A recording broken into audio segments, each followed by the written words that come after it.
Бишкектен эл аралык Манас аэропортуна бараткан жолдун ортосундагы балатылардын алынып салышын коомчулук анча түшүнбөй турат. Жолго көрүк бергенден башка зыяны жок арчаларды жулуп салып, алардын ордун асфальттогу 64 миллион сом коротулганы ыксыз чыгым катары бааланууда. Унаа жана байланыш министрлиги болсо, эл аралык стандартка жооп бере турган жолду куруу үчүн ал жердеги балатылар башка жакка көчүрүлгөнүн билдирди. Теманы кабарчыбыз Улан Бакиров улантат. Бишкек менен Манас аэропортунун ортосундагы жолду жаңылоо ишин тендерден утуп алган компания ортодогу карама-каршы кыймылды тең экиге бөлүп турган аянттан баштаган. Ал жердеги жарыктандыруу мамылары алынып, аны менен кошо өсүп турган балатылар чөптөр түп тамыры менен коңторулган.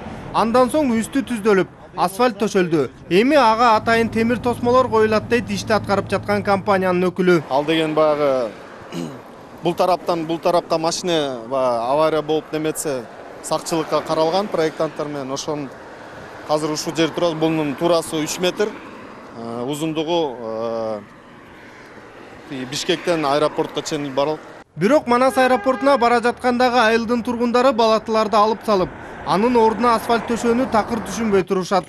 Жашоочулар мурдакы көрүнүшү жолго да, айылга да өзгөчө көрүп берип турчу дешет. Эми чынын айтканда жашыл жакшы да. Жашыл, көк жашыл болуп турган жакшы болчу. Канча жылдан бери менет менен өскөн балатыларды алып таштап, ордуна асфальттап салды. Бу асфальт делегеде 1-2 миллиметр эле койдум да барып күндө эле жумушка келатат көрүп жүрөбүз. Бир эртен астына бир эле чөп чыкса мына асфальтты коңторуп көтөрүп бузуп салат да. Унаа жана байланыш министрлиги болсо жарыктандыруу мамылары менен кошо балатыларды казып алуунун негизги себебин жол коопсуздугуна байланыштырат. Министрлик жол кырсыктарына дал ушул факторлордо таасир берген деп эсептейт. Жол кырсыктары ал жерде болгон убакта ал жерде көп эле адамдардын өлүмү менен байланышкан авариялар болуп атат, темир тосмолор. Алар эгерде кандайдыр бир авария болуп, ал жакка автотранспорт урунуп калса, кандайдыр бир мындай орусча айтмакчы смягчает удар деп коет. Белгилей кетсек, 23 чакырым жолду бүткөрүүгө бөлүнгөн 954 миллион сомдон ашык каражаттын 64 миллион сому дал ушул ортоңку аянтты оңдоого кеткен. Мындай ашыкча чачылууга жол министрлигинин же өкмөттүн казынасы толуп ташып жаткан деле жок.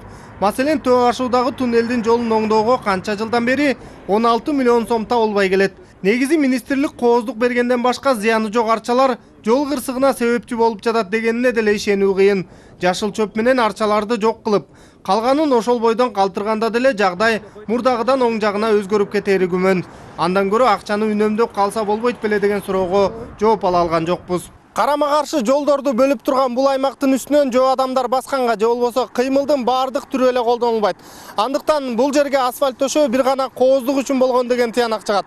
Бирок Кыргызстанда мындай асфальт төшөөгө зар болуп турган аңгектүү көчөлөр көп болгондуктан бул асфальт канчалык өзүн өзү актайт азырынча белгисиз.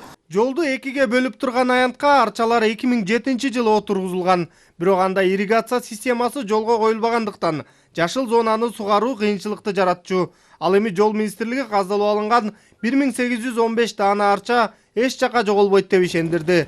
Жараксыз болуп калган 51 балатыдан башкасы мамлекеттик резиденцияга, ал арча паркынын кире беришине жана Оштун аэропортунун аймагына отургузуу үчүн жөнөтүлгөн. Улан Бакиров, Тимур Сыдыгалиев, Коомдук 1 канал.